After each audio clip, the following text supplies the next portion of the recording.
À la Commission électorale nationale indépendante, on est à la 25e heure et la bousculade s'est emparée de tous les remue-ménages, s'y étant pris en retard ou c'est la carence des textes au sein du mouvement associatif qui entretiendrait le désordre. Tentative de réponse dans cet élément.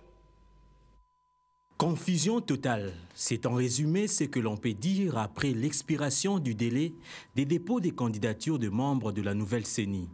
Si la composante majorité présidentielle peut se tarder d'avoir déposé la liste de ses représentants, cela n'est pas le cas pour la composante opposition, à l'exemple de l'UNC et de l'UDPS-FAC qui posent des préalables. Nous, l'UNC allié ainsi que le groupe des libéraux sociaux-démocrates, nous avons dit que nous allons désigner nos représentants. Mais nous voulons que le président de l'Assemblée nationale permette à l'opposition de s'organiser, parce que c'est lui qui bloque.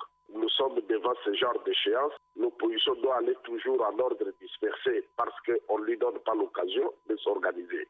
Le règlement intérieur de l'opposition est sur la table du président des deux chambres. Il faut convoquer la plénière de l'opposition. Il ne le fait pas. Alors, il doit nous donner l'occasion, nous, de nous organiser en tant qu'opposition. Et à ce moment-là, nous allons aller de l'avant et il nous a promis de le faire durant cette semaine.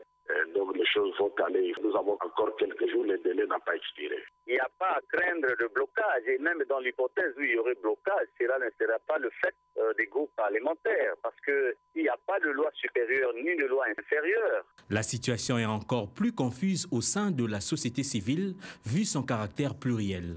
Les religieux auraient, eux, proposé le pasteur Ngalassi comme délégué des confessions religieuses, mais la presse annonce le retour de l'abbé Apollinaire Malumalu aux commandes de la CENI.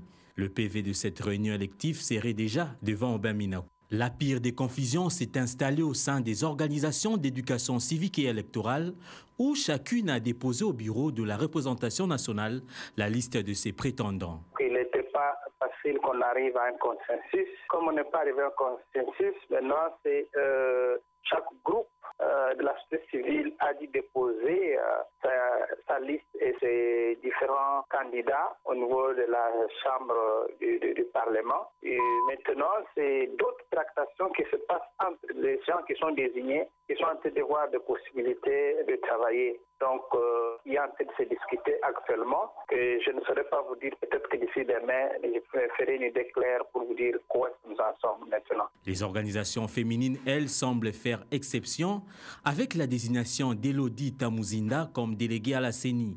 L'arbitrage de l'Assemblée nationale est donc très attendu, ceci pour donner à la CENI des animateurs dignes de ce nom.